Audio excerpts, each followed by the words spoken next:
setiap air sama seperti setiap manusia itu punya sidik jari. Nah dari situ kita bisa melihat, dari kita ambil sampelnya air hujan, lalu nanti cari nih air hujan itu yang jatuh di mana. Tanpa gempa bisa geser nggak tanahnya? Bisa roboh nggak itu? Insya Allah dengan adanya eksploitasi. Masih membahas seputar Aqua yang belakangan ini sedang viral ya, sejak Kang Deddy Mulyadi melakukan sidak ke pabrik Aqua itu ya. Coba nih kita akan lihat dan dengarkan bagaimana penjelasan mengenai Aqua, mengenai air Aqua itu. Apakah air Aqua ini benar-benar bersumber dari pegunungan? Coba nih kita simak saja ya. Aqua ini air pegunungan apa air di bawah pegunungan? Pak Azwar, monggo. Jadi Aqua itu adalah air pegunungan. Memang simple gitu ya, kita ngomong air pegunungan gitu ya. Nah, untuk melakukan klaim air pegunungan itu BPM itu minta bukti. Kalau dibilang ini air pegunungan, apa buktinya? Mungkin bisa gampang aja, itu di lereng gunung gitu. Sumber air kita melakukan studi jadi dengan Universitas Pajajaran, jadi dengan Profesor Mawan, beliau profesor yang pertama hidrogeologi di Bandung. Jadi dengan Profesor Mawan dan timnya saya bisa membuktikan bahwa ini loh ada di lereng timur laut Susuban, itu di lereng timur laut Tangkuban Perahu. Gimana kita cara bisa melihat meyakinkan seperti itu? Jadi ada yang namanya itu kajian hidroisotop. Setiap air sama seperti setiap manusia itu punya sidik jari. Nah dari situ kita bisa melihat, dari kita ambil sampelnya air hujan, lalu nanti cari nih air hujan itu yang jatuh di mana gitu. Nah nanti dari sumber kita ambil juga sampelnya, cek sama-sama isotopnya, sehingga kita bisa mengetahui isotop yang ini itu kalau air hujan itu meresap ketinggian di sini gitu. Memang dia air hujan yang meresap di pegunungan. Apa itu air tanah? Air tanah itu adalah air yang berada di bawah permukaan tanah.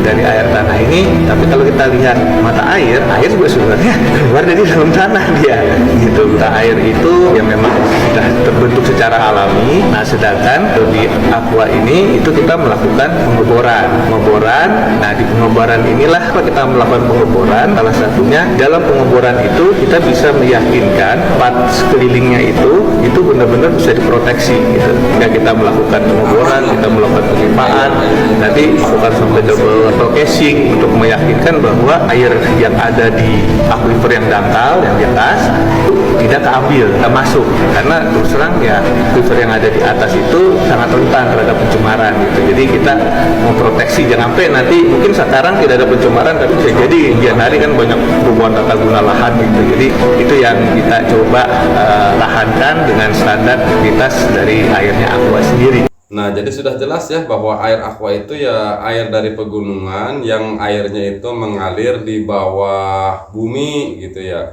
Bahkan mereka memastikan bahwa air yang diambil itu tidak akan tercampur dengan air yang ada di atas itulah. Pokoknya kan bumi mungkin lapisan bumi, di bawahnya ada air, terus ada lapisan lagi, nah ada air lagi, mungkin seperti itu ya. Nah, tidak akan tercampur dengan air yang ada di lapisan yang atas ini ya. Jadi air Aqua ini bisa disebut air pegunungan.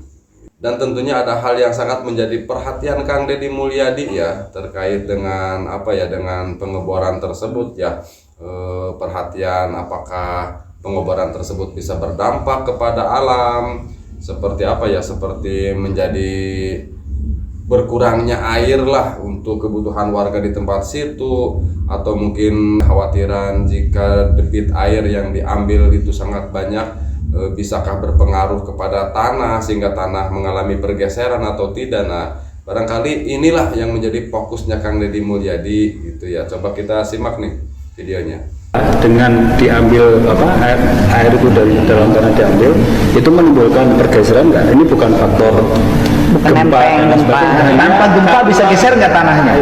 Bisa roboh nggak itu? Insya Allah dengan adanya eksploitasi kita saat ini memang sudah ada kajian dari Badan Geologi seperti waktu terjadi longsor itu kan ada press release dari penyebab dari longsor itu sendiri. Jadi memang tidak ada korelasi.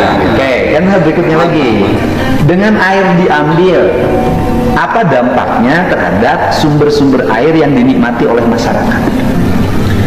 untuk ke sawah, ke kolam, kan Bapak jawab itu.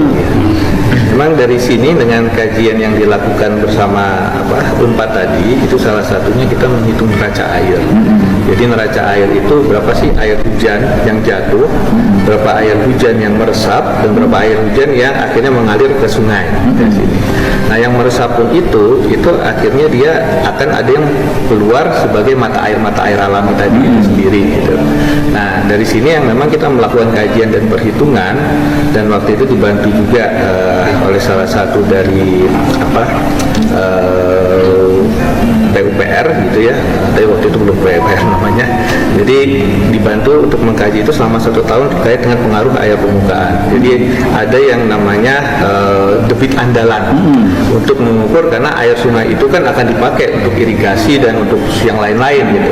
Nah, beliau ya punya data lengkap, lalu dari sini karena kita studinya itu 1 tahun lebih Pak.